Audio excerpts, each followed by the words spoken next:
Thank you. And thank you, Penn. And thanks to our sponsor, Jägermeister. Is Jägermeister really the sponsor? Yeah. Kind of sets the tone, doesn't it?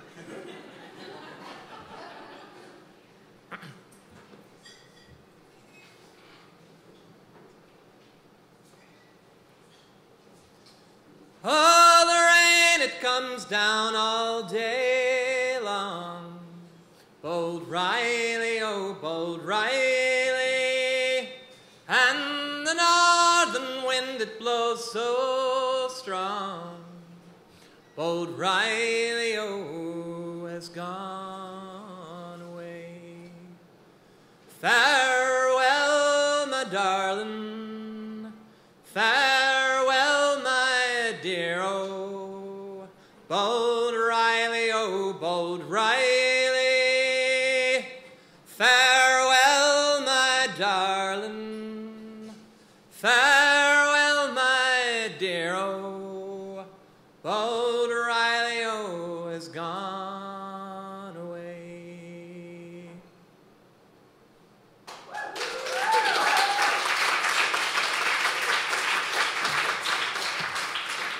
Yeah, well, it goes downhill from there. Oh my God, what the hell is that thing? It's a transgender woman, honey. Oh, you mean that? It's an auto harp. Some of you younger people may never have seen one of these played unironically. It's harder that way.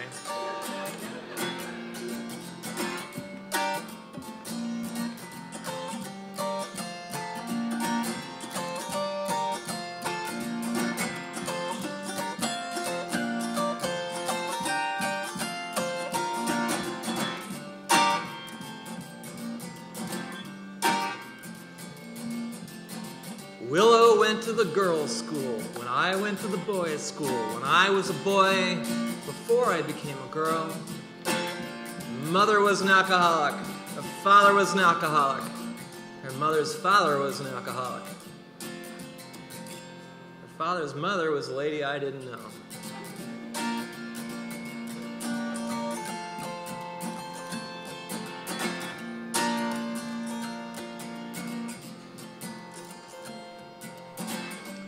Back then, I wanted to be cured by love. Stupid thing to think. A thing so stupid, there's not a person alive, probably, who hasn't thought it, including, who knows, maybe you. But all this takes place before the time love actually cured me. Time when I thought that if I was only loved deeply enough by somebody else. I'm hearing a ring.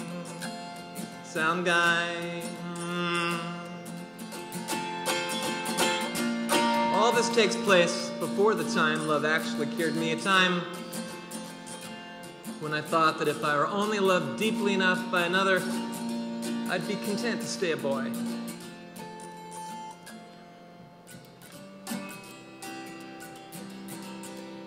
It wouldn't be my authentic life.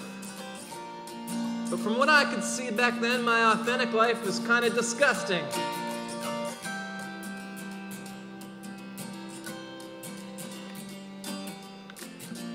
I'd never said the word transsexual out loud. Couldn't imagine saying it. I mean, come on. So instead, I was in love with Willow for a little while. We'd drive around in my parents' Oldsmobile Omega and make out. Sometimes we went to the St. David's Cemetery in Wayne, PA. Walk around the creepy old gravestones that had skulls and goblins carved on them.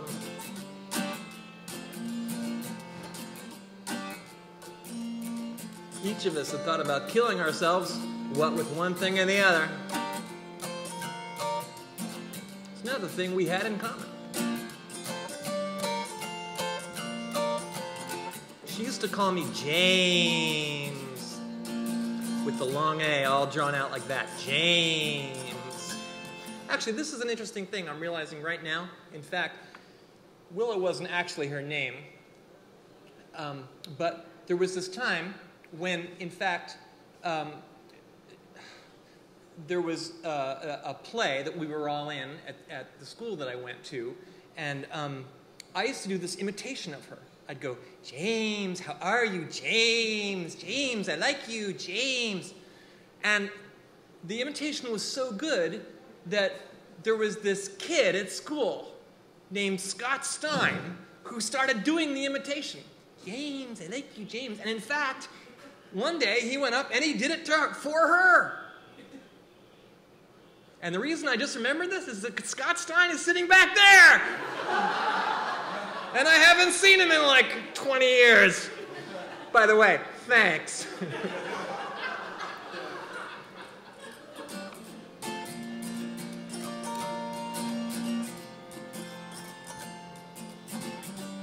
I went to the theoretically all-male Haverford school. You know, the one that just had the big drug bust last week? Willow and her friends went to our sister institution, Shipley. This was on the main line, down in the Philly suburbs. Years later, I went to a reunion there. Walked around the upper school with a gin and tonic and a vagina. I thought, whoa, there was a time I could have gotten detention for this.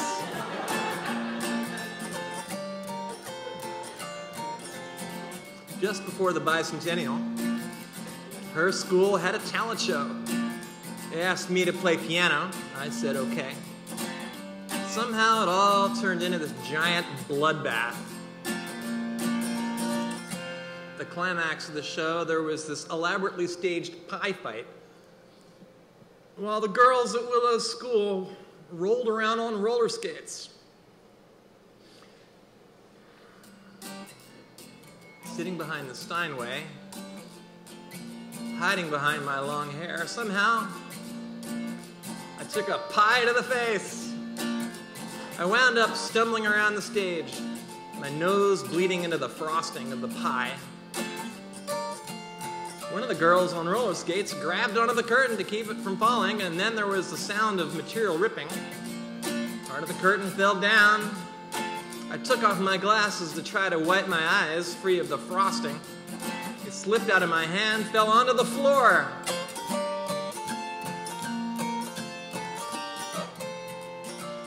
There's the sound of glass breaking as Willow's friend Pam careened by on her roller skates, screaming, "I can't stop!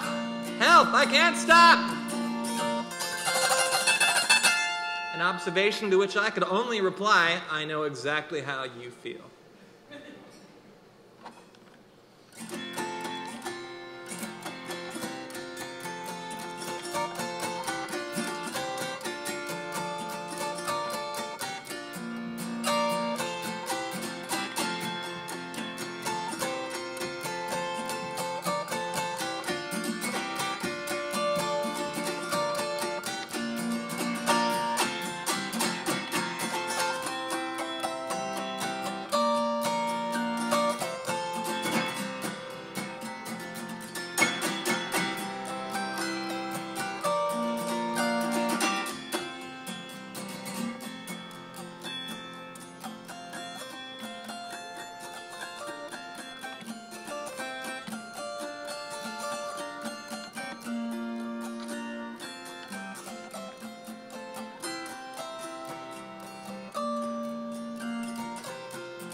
Oh, no. Oh, you're too kind.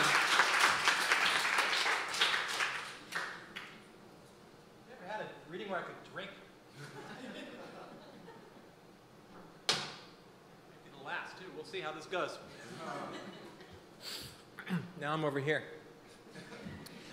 5 years after I bled into my frosting, I had a job playing piano at a pub in London. Outside, it was raining. I was thinking about this girl named Donna Firenza. He was an animator, student at Brown. I'd met her at a party the night before. She'd shaken some baby powder into her hair and then into my hair, turned it gray. "You see, Boylan," she said to me, this is what we're gonna look like when we're old. Actually, my hair doesn't look anything like that now, although it probably would if I didn't go to the salon every couple weeks and pay for the foil job. We'd made a plan to meet the next day at the Great Portland Street Tube Station. But she stood me up. I'd waited for her, holding a bouquet of flowers. Eventually, I threw them in the trash, went back to my room. After I got finished playing the piano that night, I walked in my long, dark coat out into the rain. And then, I stopped in the middle of the street and I thought Donna had said that she was going to go to this concert that night at a place called the Marquee Club, which was down in Soho. That's why we'd made the afternoon date for 2 o'clock instead of an evening one. If I went to the Marquee Club right then and there, maybe I could still find her. Was it possible I hadn't waited long enough? Surely she'd showed up after 2 o'clock, found that I'd lost my faith in her. That could have happened, right? I turned around and started walking toward the Bakerloo line. And then I stopped. It was a woman, or felt like one. What kind of relationship did I expect to have with this Donna, even if I had found her at the Marquee? Women seemed to detect some sort of inner struggle in me anyhow, some kind of feminine streak which kept them from getting too close. Surely Donna had sent me a clear enough signal by standing me up. I turned around again and started walking home again. But then I stopped again. I heard that voice again, the one that said, maybe you could be cured by love. So, I ran through the rain. I ran through the rain to the Bakerloo. The Marquee Club was on Wardour Street. The Stones and the Who and all of those bands had played there a long time ago. I entered the club around 11. It was a punk club now. Remember, this is like April of '79.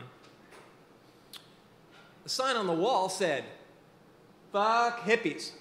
The crowd was breaking up. The lights were on. People were heading toward the exits. Alone with my long hair and John Lennon glasses, I walked against the tide of pink spikes and blue mohawks. And there, in their midst, standing right there as if she'd been waiting for me, was Donna Fidenza. Her hair wasn't gray anymore. "I got lost," she said. "I got to the station at 2:15, but you weren't there. I bought some roasted peanuts. I went across the street. I sat on the steps of some church and I ate them. I just sat there, trying not to cry. I guess I kind of fucked up with you, Boylan." "Well, don't cry," I said. "You want to get out of here?" "Yeah, okay," she said. And we put our arms around each other and walked out onto the street. It had stopped raining. Now a warm wind had turned all that rain to mist. The steam was rising up from the cobbles and dissipating around our knees. We began walking through the deserted streets of London. I did not know where we were going. It did not matter. But after a little while, we came to this restaurant that I knew, called the Three Lanterns. It was deserted. We sat down at a table. A cat crawled around our legs, then sat in the window. It was incredibly quiet. The waitress, who knew me, came to the table and she said, "The usual, sir?" I nodded, and the usual was a bottle of Retsina, the kind of wine that tasted like turpentine. It was fantastic. Donna reached across the table, put her hand on my cheek, and she kissed me. Then, she kissed me again. At 2 o'clock in the morning, we walked out into the night.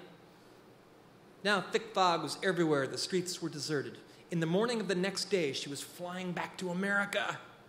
I was 20 years old, transgender, confused, a fucking mess. But at that exact second, I felt pretty good.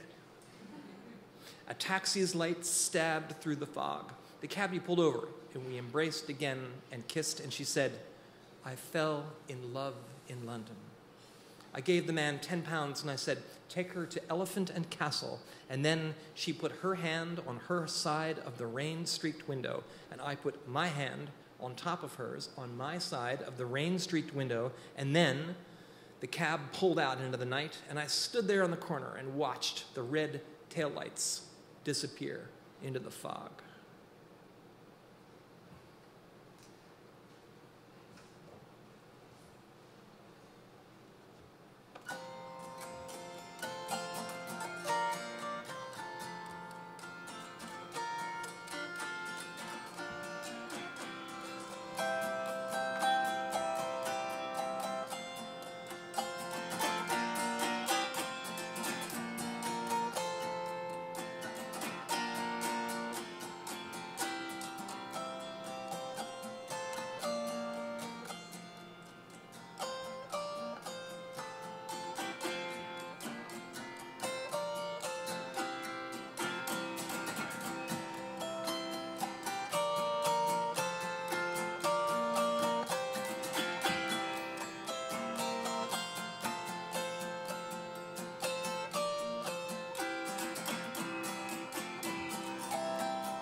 On Veterans Day, 1980, I arrived in New York with a backpack, a sleeping bag, a copy of a book by Neil Cassidy, and that auto harp. I got off a train at Penn Station, wandered around, not sure where I was going to go. Wound up at a coffee shop in Greenwich Village called the Waverly. Remember? Yeah, the late lamented, where I had a BLT and a piece of pie. The waitress brought me the check, and then she stared at me, and I stared at her, and she stared at me some more, and then she said, "Jane."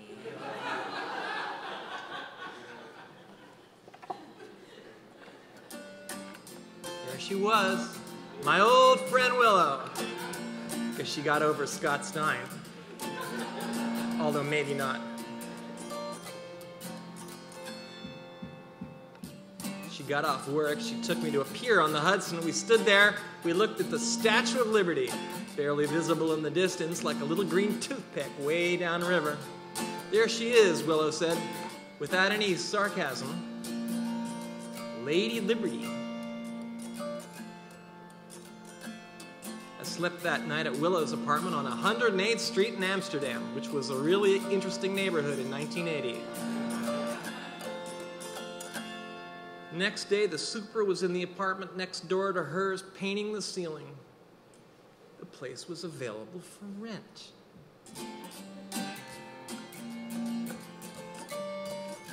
By nightfall, Willow had loaned me the money for the security deposit. Connected me to another friend of hers who was also looking for an apartment. This turned out to be a guy named Charlie Kaufman. 15 years later, he made a movie called Being John Malkovich, which contained a really funny bit about one of the characters being transsexual. It's really hilarious, the whole transgender thing. A laugh riot. At least it is if it's not you. Anyway, there we were, neighbors, me and Willow, together again! By a week's end, though, she started giving me weird looks. I think she realized that her own kindness and generosity had kind of tricked her into winding up with me as her next-door neighbor, her former sort of boyfriend, the guy who used to imitate her. Within a month, she wasn't talking to me anymore. 2 months after that, she moved out. I don't know what happened to her. I ran into one of her friends a few months later. I asked, how was she? Despondent, he said.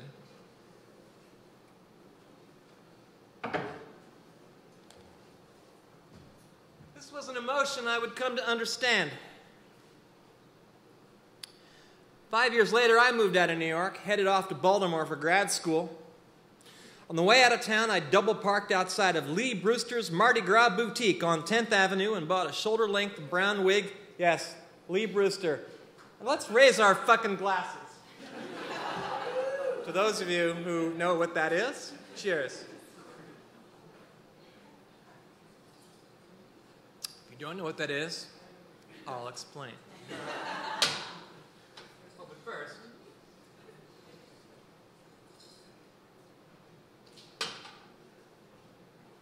Lee Brewster's, where were we? There I bought a shoulder-length brown wig, a padded girdle, some makeup, and some large-size shoes. I tried this all on in one of the changing rooms, and I looked in the mirror. I'd wanted to be a famous writer, but instead, I was this. Oh, you, I told that reflection, you wreck everything. Lee Brewster's is gone now, but it used to kind of be like the Ellis Island for transsexuals. A beautiful girl stood behind the cash register. Her name was Carol. She looked a little bit like Judy from Lost in Space, which I guess is a show none of you have seen. which is good. Years later, I tried Googling Carol, Lee Brewster's Mardi Gras Boutique. Nothing. Carol saw me shaking and sweating as I stood there at the cash register, and she took pity on me. "You're gonna be all right, honey," she said. Then she quoted Bob Dylan, and she actually imitated Bob Dylan. She wasn't the only one who was good with imitations. She said, "You will not die. It's not poison." So I went out to the U-Haul and I moved to Baltimore.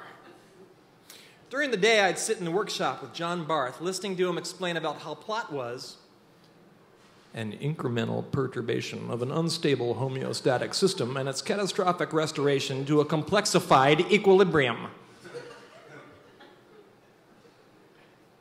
Then I'd go back to my apartment and put on the wig and the bra and head out into the Baltimore night. I passed really well back then. I had small bones, good skin. That girl at Lee Brewster's was right. It wasn't poison.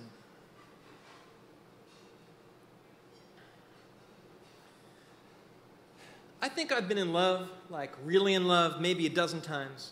The most important love of my life is Dee Dee Finney, whom some of my readers know as Grace. We've been married for 25 years now, 12 as husband and wife, 13 as wife and wife. It was through Dee Dee's love that the thing I always hoped for came to pass, although not in the way I had imagined. What I'd thought was that Dee Dee's love for me would make it possible for me to stay a man. But what happened instead is that her love gave me the courage instead, at long last, to come out as trans. Our marriage seems strange to other people sometimes, but when this topic of conversation comes up, we go, "Okay, and after this, let's talk about your marriage, asshole." Actually, when strangers insist on an explanation, I sometimes tell them that love and John Barth's definition of plot are maybe not all that far away from each other. It's a complexified equilibrium, all right. What's interesting to me, though, is that of the many people I was in love with before I met Dee Dee, it's these two, Willow and Donna, who still inhabit my dreams. Why them? A girl from high school and a girl from college. There were women that I dated for a lot longer during my career as a man, a career not unlike that of a Cold War double agent. Was my love for Donna and Willow deeper somehow than other loves I've lost? Or was it just that it was these two that first showed me the first signs that my grand theory of the transformative powers of love was going to turn out in the end to be all wrong? As it turns out, love doesn't take us out of ourselves, change us into someone different. At least not that way. What love did in my case was actually give me permission to become myself. Still, there are times when I want to find everyone I ever used to know and tell them, "I'm so sorry." But I don't know, maybe everybody feels like that. You know, convinced it could all have been more fun if only you'd been more forgiving, if only you'd been more full of love. I signed a copy of my first novel to Donna back in 1992.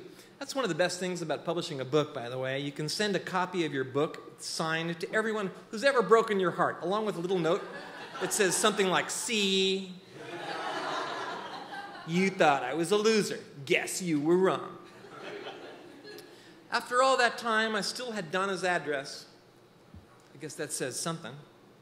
We swapped Christmas cards once in a while, even a letter once every year or two. I signed my novel and I sent it to her. I cleverly defaced my author photo before dropping the book in the mail, though, somehow embarrassed to show the woman I'd loved when I was 20 what I looked like now that I was 35. Gave myself an eye patch. I didn't hear back from Donna after that. Gradually, I lost touch with her. It was all fine. That night in London when we walked through the fog, that was a long time ago. I'd heard she got married, had a couple of kids. She was an animator now, just like she'd wanted to be. She won an award for a film she made about a family that sits around and eats a gorilla for dinner.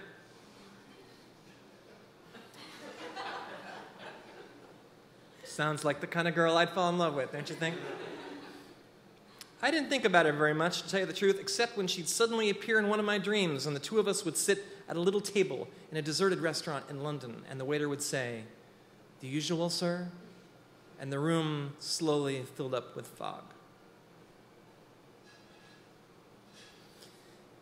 In 2001, just before I came out as trans, I unexpectedly got a phone call from Willow.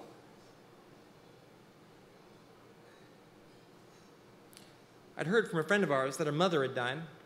I'd written her a letter sharing a memory of her, riding a tricycle through their house. Cirrhosis. Willow called me on the phone. We'd had a strangely affectionate talk, as if there hadn't been any years of silence between us at all. "You know," she said, "I finally read that novel of yours."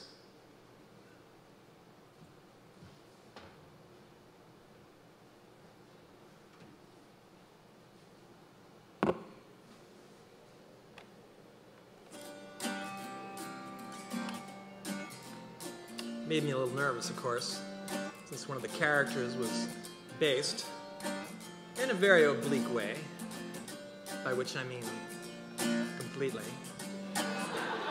on her. This was a woman named Edith Schmertz, who committed suicide by jumping out of an airplane and not pulling the ripcord, which, if you think about it, is a kind of roundabout way of bringing the thing about.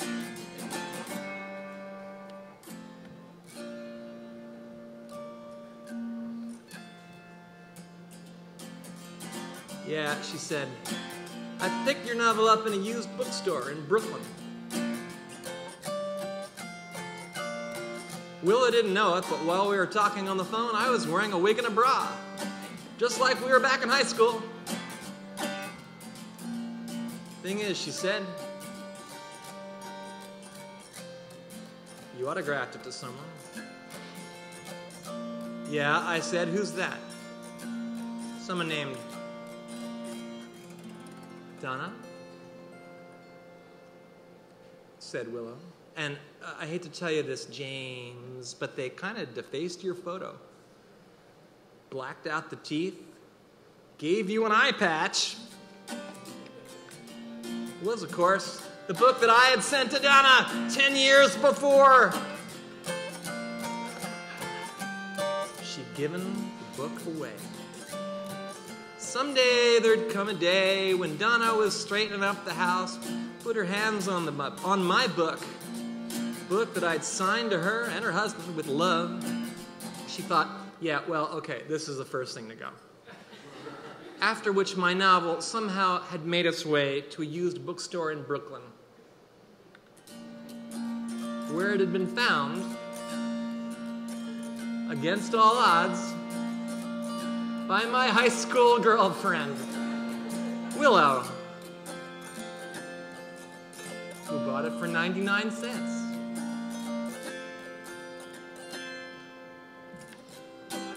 "I was afraid to tell you," said Willow. "I was afraid it would hurt your feelings." "Oh, she wasn't the one who defaced my photo," I told her. "I did that myself." "Seriously," said Willow, "you defaced your own photo? Why would you do that?"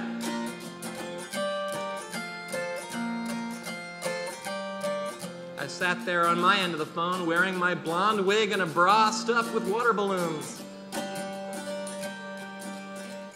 Oh, I said, I don't know. No reason, I guess.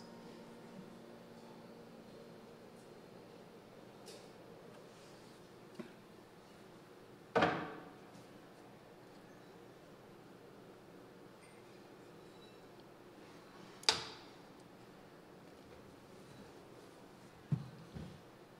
few years after that, I came out as trans. I wrote a long letter to Willow explaining the whole goddamn situation.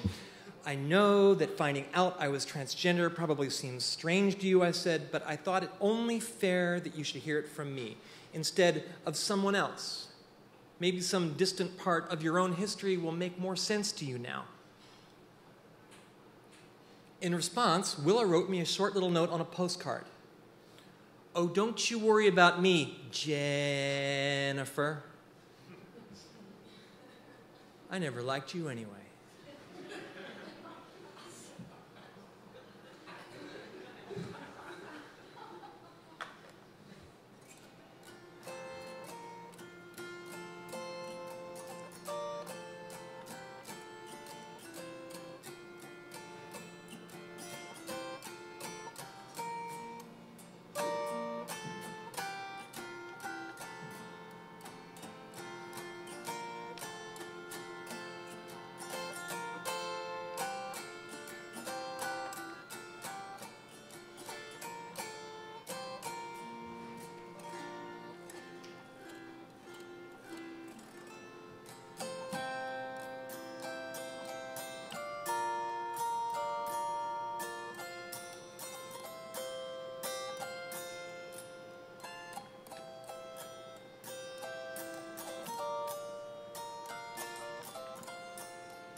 I'd stood there in the fog, middle of the night in London, watching the taillights of Donna's taxi fade away. Across the street was a big old church with a set of marble stairs. It was there she'd said that she'd sat earlier in the day and ate peanuts after showing up late for our rendezvous at the station. And so I crossed the street and I sat down there on the steps. There wasn't another soul in sight. For all I knew, it was the only person awake in the whole of that great and ancient city. It was April 22nd, 1979.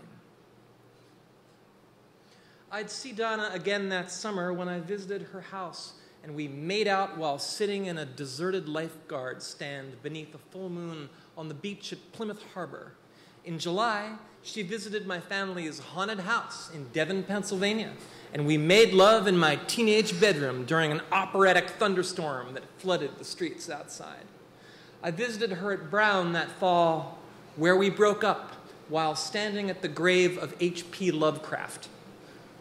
I never saw her again. Although, you know, we're friends on Facebook now, of course.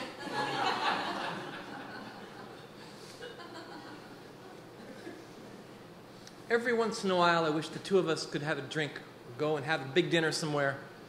Come on, I want to say. Two old ladies like us. Let's go have some gorilla. But on the whole, I leave her alone. You know how it is.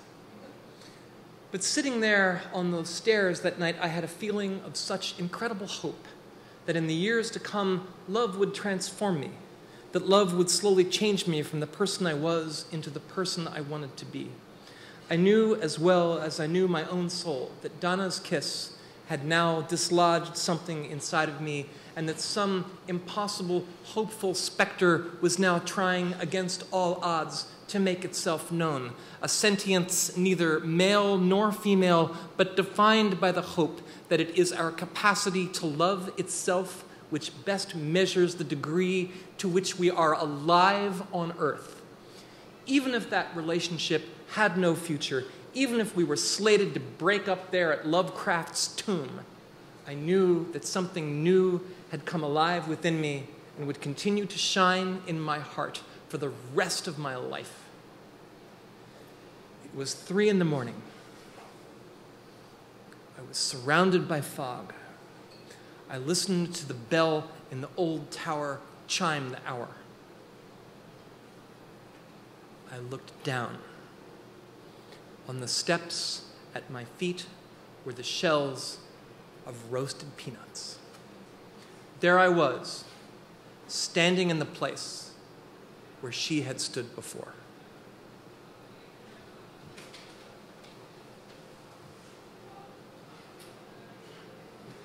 Oh, Molly dear, don't be so glum. Bold Riley, oh, bold Riley. Come white stocking day, you'll be full of rum.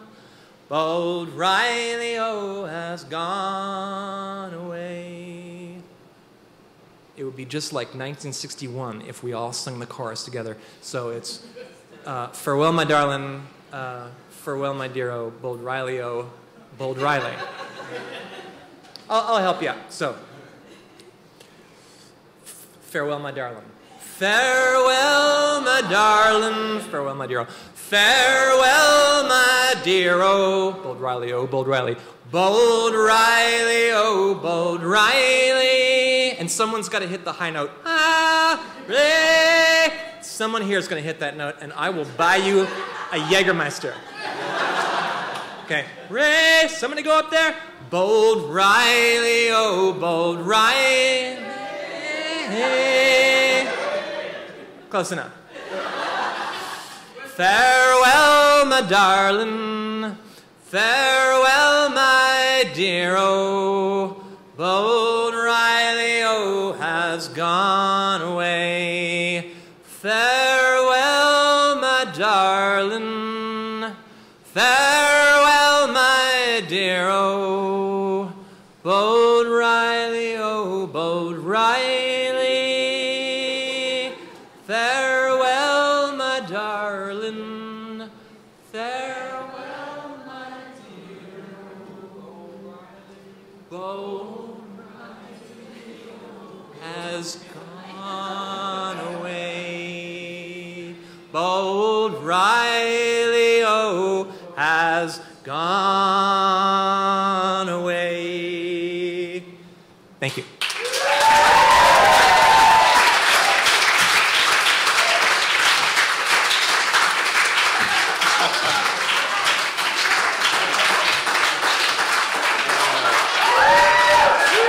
Oh my God.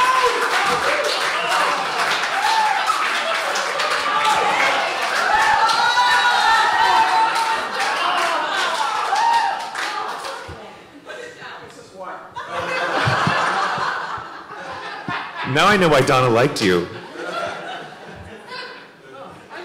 Hi. That was gorgeous. That was Look so who's gorgeous. talking. So you haven't seen Donna physically at all? No, although on Facebook she looks exactly the same, but then she would. Right. Is there any, like, can you at all go into yourself and feel like what you would feel like if you saw her physically? I think it would be fun. I mean, you know, it's the thing that is hard for me to figure is that if you're not careful, this sounds like super creepy stalking land, you know, in a kind of literary way, Right. you know. But you know, I can go there. I'm totally into that concept. The way in which I'm haunted by her is not like I want to like find her and make out, man. Right. You know, because I'm very happily married. I'm you know, I have a kind of a perfect life there in Maine, except for the fact that I'm quitting my job in Maine and moving to New York! Yes, I forgot to mention that. You, the Anna Quinlan Writers in Residence of Barnard. That's what it was. As of today, I am now. It is an We are going to see. joining the faculty of Barnard College. We're going to do Jägermeister shots with you all over New York. Oh my God! So yeah, so I mean, I like, but it's just. It's what's strange is to have this kind of intense experience, this emotional experience with someone. Maybe this, and I mean, maybe, I don't know why this is, I mean, it's not unique to this one relationship, but when you break up with someone and you don't hate them afterwards, you still kind of love them. Although you know it's proper to go on with the rest of your life. And then it's like, what, 30 years later? I don't even know how many years ago was that now? 35 years later? Yeah, 35 years later. And I think it's the older you get, there are fewer and fewer people who share your memories. And so this is one very, very particular memory of just this intense emotional experience, right? And you kind of want to say, that was really cool, right? I mean, but within the bounds of our being. But you can't say that, because then it's kind of like coming on to somebody. Well, yeah, I agree. What are you going to do? I just want to not talk about myself, but I just feel like this happened to me recently where I saw someone after 15 years, and the minute I saw him, it was like nothing had ever changed. Even though... But in terms of your feeling, or in terms of... Physically, everything was like, boom, back there again. Do you know what I mean? And it's funny how that happens, and it's also really tragic and makes me... Well, if it happens when you're single... Yeah. Or if you're in a position where you're yearning or needful, then that's a different situation, and then you can be, or is it a different situation? It's different when the guy's in Uruguay. I mean, come on, could I pick someone like a little bit more far away? But can you be perfectly happily married or in a relationship like that and still have that same experience? Does it have to do with where you are? I should be asking you that, but well, okay. Here's the thing. I have a couple questions. One is, there's this really cool line you wrote, and she's not there, about how your livelihood is created in part by your imagination. And I feel like this is sort of related to it. This kind of... These people sparked your imagination somehow, correct? Yeah. And I don't know, is there like some way that you can talk about how they might have helped you artistically, maybe, or... Well, it's kind of like, I mean, having people that you love, it's kind of like being in a band, except it's just the two of you. It's kind of like you're Simon and Garfunkel or something, you know, and then you break up, you know, and then you're just like Art Garfunkel. I guess Paul's out there singing somewhere. Every now and then I see him on TV. Hi, it's your friend Art. Oh, Artie, how are you? In fact, I heard Ringo Starr said something once about they used to feel sorry for Elvis because it was just him, you know. Whereas, you know, we always had the four of us, you know, and so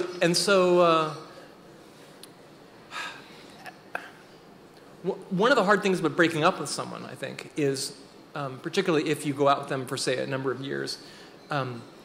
And if it's a particularly pungent part of your life, and what part of your life isn't, you lose your emotion. It's kind of like losing history. You lose the person who was there. Like, I went out with a woman for 5 years when I lived in New York. We lived together in New York, and we talked about getting married. Never did. Eventually broke up. But she was who I was going out with when my father died. And when we broke up, it wasn't just that I was breaking up with her, but it was also I was breaking up with the person who was there. She was there. She sat, you know, and she sat next to me in the pew at the funeral, you know. So we lose. It's not just a relationship, which in some ways is the easy part of the thing to break up with, you know. But it's the history that we lose, and that's what's, I think, so hard. Because so in a way, if I'm stalking these women, it's not I'm not stalking them for sex or for love. I'm stalking them for history, because they were the people who were there. I understand. This other thing you said that made me laugh, when you were sort of talking about the difference between male sexuality and female sexuality, and that male sexuality felt like you were a superhero being like, must resist. Did I say that? Yes, it's like, oh, how not, clever. Like, okay, must resist. And getting harder to yeah, exactly. resist. No, can't do it anymore. Must not. Yeah. I love that. Okay. Must have. And I think there's definitely a male thing of must have. But right. I think women have a must have thing, but it comes around in a different way. I guess my question is, if the longing changed for these people as you transitioned. Yeah, but I don't think it's a function of gender. I think it's a function of age. I think, I didn't really think about these women very much in my 30s and 40s. It was in my 50s is when I first started getting kind of visited by them in dreams, and it's in a way I feel it's like a younger part of me is trying to say, do you remember when you were on fire? Do you remember what it was like to feel that kind of fire? Because as deep as my love is right now, after 25 years of marriage, well, and there's still fire, but it's a different kind of fire. It's not the fire of being 20 and walking through the fog one night in London. That's a different kind of fire. And it's kind of a way of my younger self, I think, trying to slap my older self around or saying, don't forget me, because I'm you too. And I think for transgender women, it's especially if you go through the whole transition, there's really a thing where for some people, there's like a before and an after. And what does it mean to be a woman who had a boyhood? It's like, which, I mean, that not every trans woman talks of it that way, but I do sometimes. And so when I think back to the person that I was, I don't want to pretend like I never had a childhood or that I was never that supposedly young man who was in 20 and in love, because that was fucking great, man, And I think there's a thing that trans women, I mean, I would never go back to being a guy for like a single second, no matter how much, well, it depends how much money, but probably not, but it's also true that some of not every experience of my life before transition was, could only be described as gender misery. And I think that there's a way in which transgender people, transsexual people can develop a narrative where anything that happened before transition was the dark years. Right. And there were parts of those years that were dark, but there were also some things that were fucking great, Well, and I think you have to make peace with who you've been and embrace all of your life. And the way I've read your work and the way you articulate it is you talk about yourself as transgendered before any kind of transitioning. Do you know what I mean? Like it was in you. It's part of your soul. Yeah. Which makes me think that, like, I guess what you're saying also is that age is a gender that should be done away with.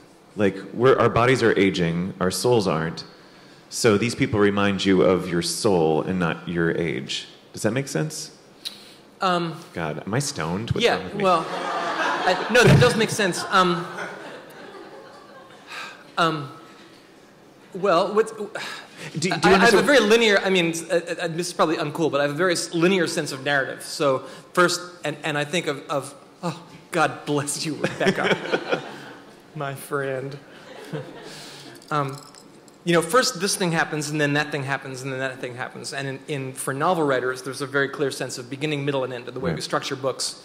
And our lives are novels, too. Borges said, God is a novelist. Unfortunately, he's a realist. So it's important to think that yes, today is the first day of the rest of your life, but it's also like the last day of everything that happened before. And I don't know, I think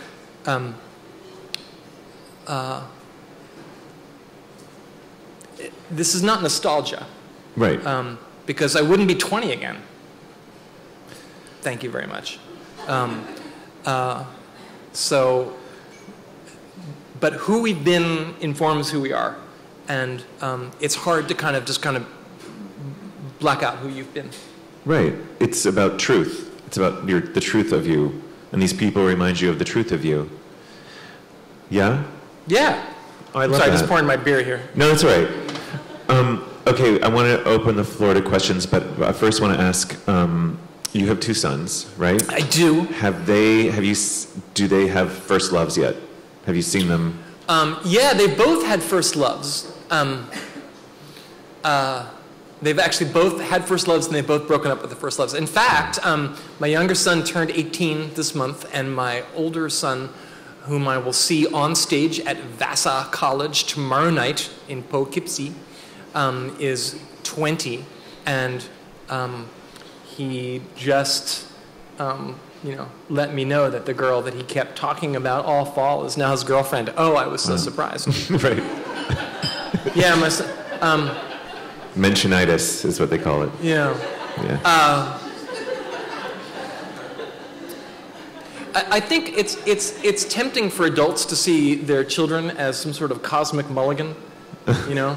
So it's like, oh, don't let her get away, you know. But that's any adult who thinks of their children as a chance, like their second chance, really ought to get out of the parenting business once and for all, because you know they're not here to live our lives. Oh, I feel like I would be the opposite. I'd be like, you're going to be brokenhearted about 500 times, you know.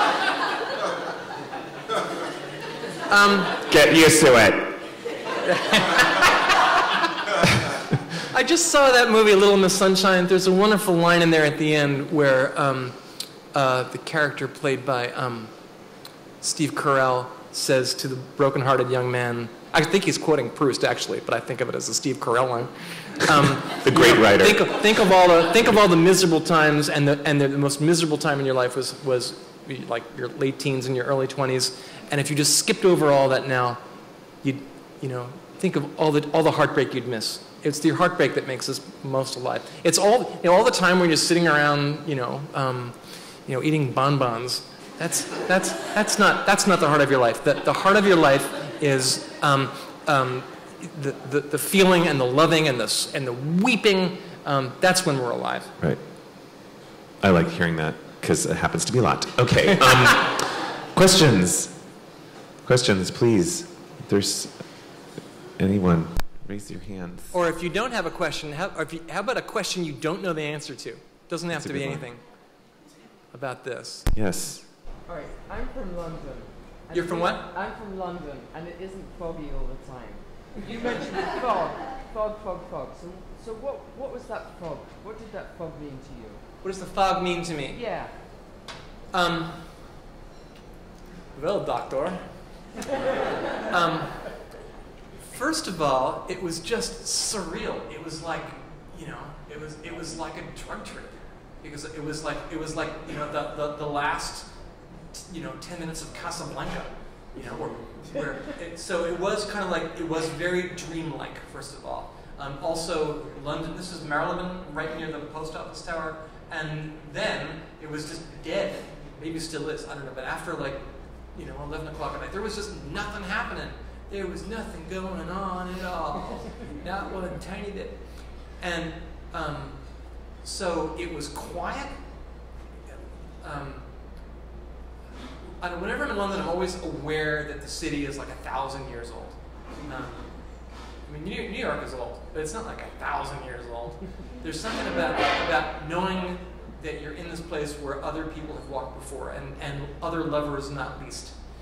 So it's late, you're alone in a great ancient city, and the mist is making it into a dream. It's like you're in a dream while you're awake. That's what that mist meant to me. And almost seconds after it was over, it had already become mythology. It was mythology while it was happening. Is that a good answer? Yes, very good. Do you miss anything about being a man? Do I miss anything about being a man? Yeah, pockets.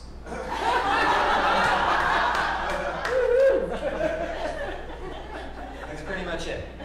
No, I really don't. I mean,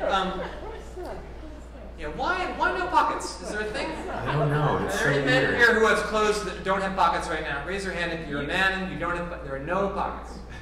Okay. Women, raise your hand if your clothes don't have pockets. Why? We have got more stuff anyway. Weird. So, no, I really, I mean, like I said, it was not all a bad time. I've been just ridiculously lucky, and I'm by nature a kind of optimistic, buoyant, I don't know about well-adjusted, but happy person, which maybe makes me, superficial and facile. But I think I've always, my mother was like this. My mother was always very buoyant. My friends used to call her Glinda the Good Witch. That was the worst thing they could say about her. Oh, your mother, Glinda the Good Witch. Ooh, I'm going to get you all some cookies. So I think I got that. So, I've got that, but, when I finally went through transition, it was like, oh, thank goodness. It was just like, the best way that a person who's not transgender can imagine what it's like there's that moment I call Beatles heaven. So in A Day in the Life, there's like the first part where John Lennon is going, I read the news today, oh boy. And then there's the middle part where Paul McCartney goes, woke up, got out of bed, back to go home, and all that. And then at the end of that part is what I call 16 bars of Beatles heaven, which is the bridge from the woke up, got out of bed, and it goes, and it's, I won't be able to do it, but it's this part. Somebody spoke and I went into a dream, and then John Lennon goes,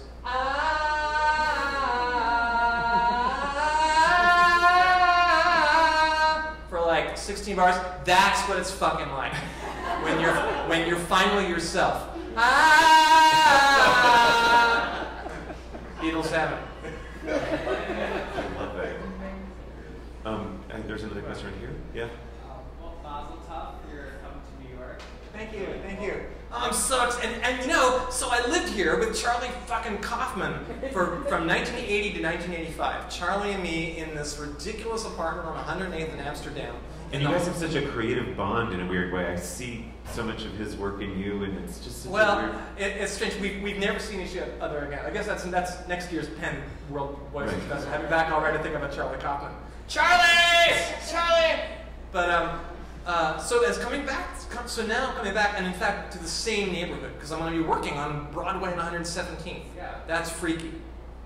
What are you most excited about? So my apartment back then, rent, giant 2-bedroom place, high ceilings, $230 a month, which I split with Charlie Kaufman. I just Zillowed the same building, 3,800. Guess I'll live farther uptown. Like Connecticut or Maine, I don't know. Anyway, what were you going to say? Well, I wanted to know, what are you most excited about coming back to Columbia tomorrow? You know, I don't know what I've gotten myself into, to be quite honest. So what I'm most excited about is that, you know, this is my 25th year living in Maine, teaching at Colby College. So it's my silver anniversary. This fall, my younger son goes to college, University of Rochester. So all 4 of us are going to be living in New York State. What is with that? And so what it is for me is a chance to have another adventure, right? Because, you know, I could, at 55, I am most beloved professor at Colby College in Maine. I'm sorry to say that, but it's a little place. I am that teacher, you know. I'm going to come here, and I'm going to be a nobody.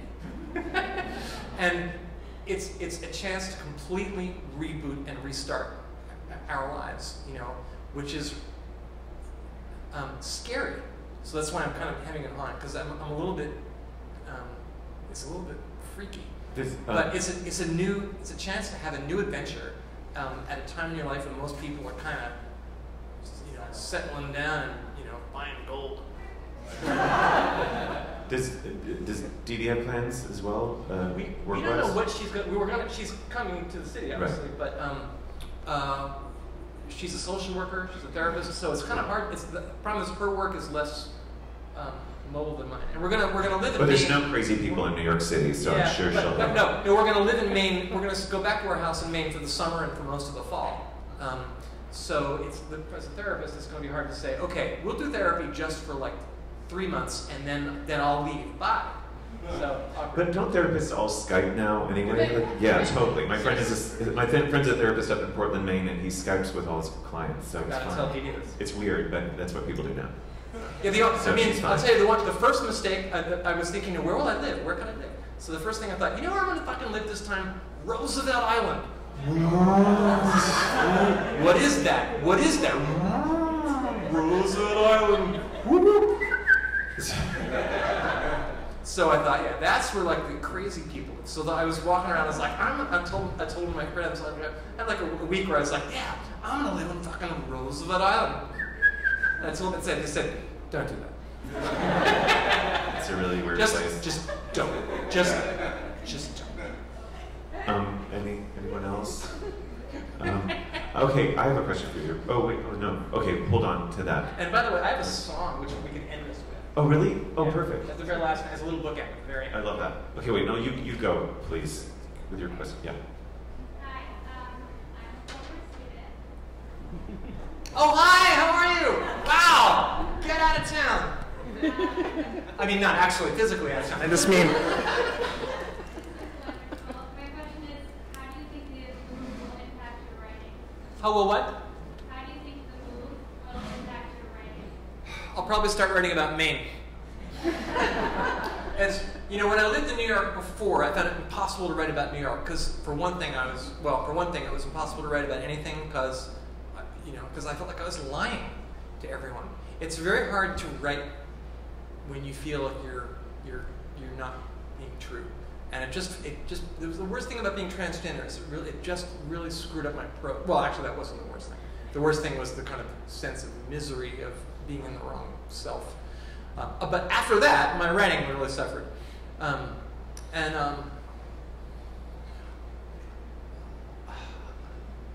think New York is really hard to write about, so I'll probably write about Maine, which I haven't really done. But I don't know. I'm on the edge of a new adventure. Dee Dee and I are both on the edge of a new adventure, and I think it will take quite a while to reveal itself to us, and that's the good thing, So it's gonna be cool. But you are going to write about these. Maybe I'm wrong, but you're going to write about the Diana Frente and Willow. Aren't you working on something that has to do with them? I think this was it. Oh, okay. But listen. No, this is, I think, a one-shot deal. And it's a very strange thing. I put this piece together. This is I think this might be the only time I ever do this. This is the great thing. I want to thank the people at Penn for kind of forcing me into this. They said, okay, one, obsession, and what are you obsessed about? And we want you to talk about the thing that you're most uncomfortable about. So I pitched a couple things, and they said, okay, the lost love thing sounds like it's got legs. So I think this is the one time only though, and I don't usually play the auto harp, for which all of literary America is grateful. Oh, it's beautiful. I loved hearing it. It's such a corny instrument. No, I love it. Nobody plays auto harp. Except it's by way of. Gorgeous. Oh, it's beautiful. Really gorgeous. Oh, thank you. But okay, I have a question for you. Yeah. And this is, in reading your stuff, I felt more close to the transgender experience than I have before. Well, be careful because it's a slippery slope. But I guess I wonder if, back then, when you were in love with these women, did they feel as wrong as me being in love with a guy back then too? Do you know what I mean? Did your love for women feel as wrong inside as culturally wrong? No, because I still love women. Right. I'm just curious about it. Which is, and those of you who don't know that many transsexual women might think, whoa, really? You're making my mind explode. But in fact, it turns out it's a fairly typical thing that if you're, so who you are attracted to is different from who you are. And your sure, but at the same time, you were still at war with your own truth, and you're trying to find yourself. So the hard thing about it is being trans kind of dooms you to this state of perpetual narcissism in a way. And so when I was with these young women, I loved being in love, and maybe not with these particular women, but in general, often when I was with women, the little thing that in the back of my mind would be like, oh, if only she was a mirror instead of a human. Which is kind of not a really positive way to be in a relationship. I know a lot of relationships like that, but yes. Yeah. Any more questions? Anyone else? Yes, over here. Yeah, I have a question. Do you think it was worse when you had those feelings at that time of reviving them in your brains, and now for these things, because sometimes at that point, because you were young and everything, you say, okay, I will find someone or whatever the next day, and now after all these years, you get into this image of that night or something like that, and you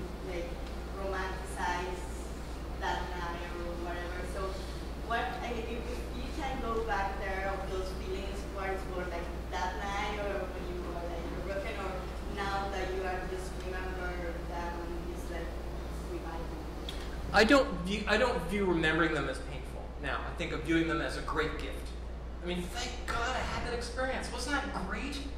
You know, that happened to me, and that I knew both of those women, that I knew all of the women that I knew, and the men that I knew in my life. I mean, the people that we love come to us as a great gift, usually.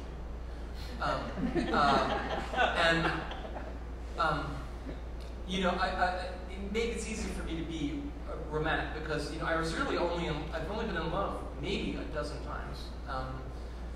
You know, I've been married for 25 years. And, you know, I was not someone who had, you know, hundreds of relationships.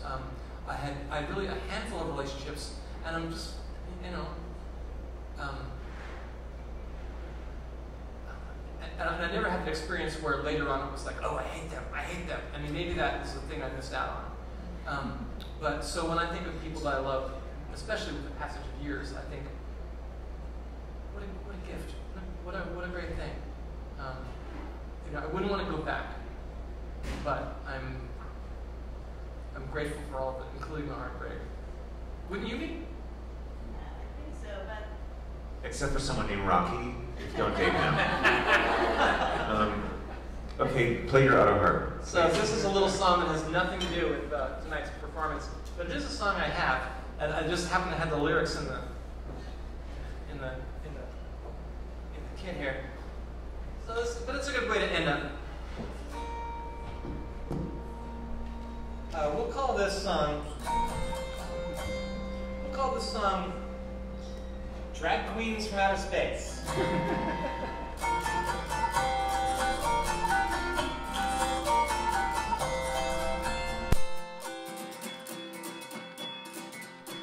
I'm cruising in my Edsel, my dog is eating fleas.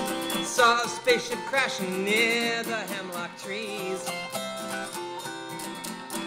It must have come from Venus, I could hear that spaceman jive. Shit looked like a Winnebago, it smelled like Chanel No. 5. Well, that's the wrong chord. Well, everybody there... What? That's the right chord. Well, everybody there looked fabulous, you could hardly even tell. They weren't what they appeared to be, but maybe it's just as well. They were getting out the sequins. They drank till they were blind. They were messing with their hair and with my mind. Just a bunch of drag queens from outer space. They're just a bunch of drag queens from outer space.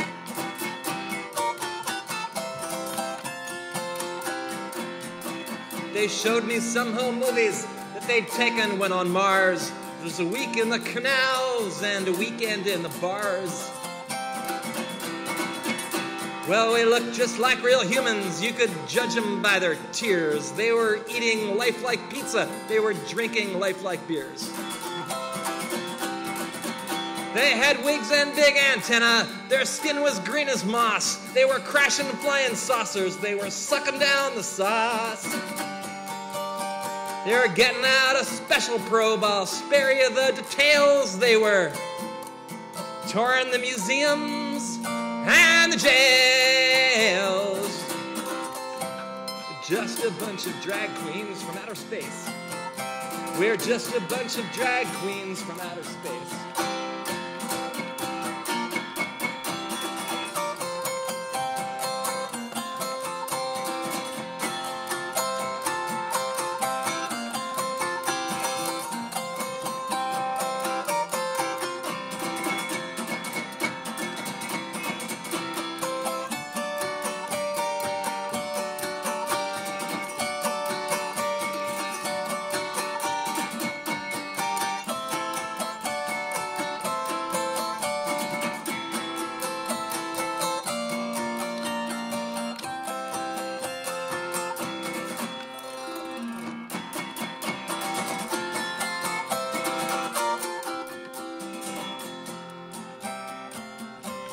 We're glad to be on Earth, they said, as long as we can stay. But the tour group said keep moving, so we're leaving in a day.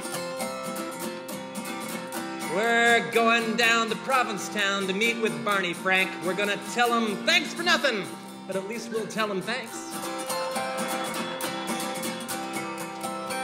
We're going to the Castro and then down to Key West. We're taking off our brassieres now, glad to get this off our chest. Get it? The FBI is helpless. They're 20 stories tall. What can you do? Who will you call? We're just a bunch of drag queens from outer space. We're all just a bunch of drag queens from outer space.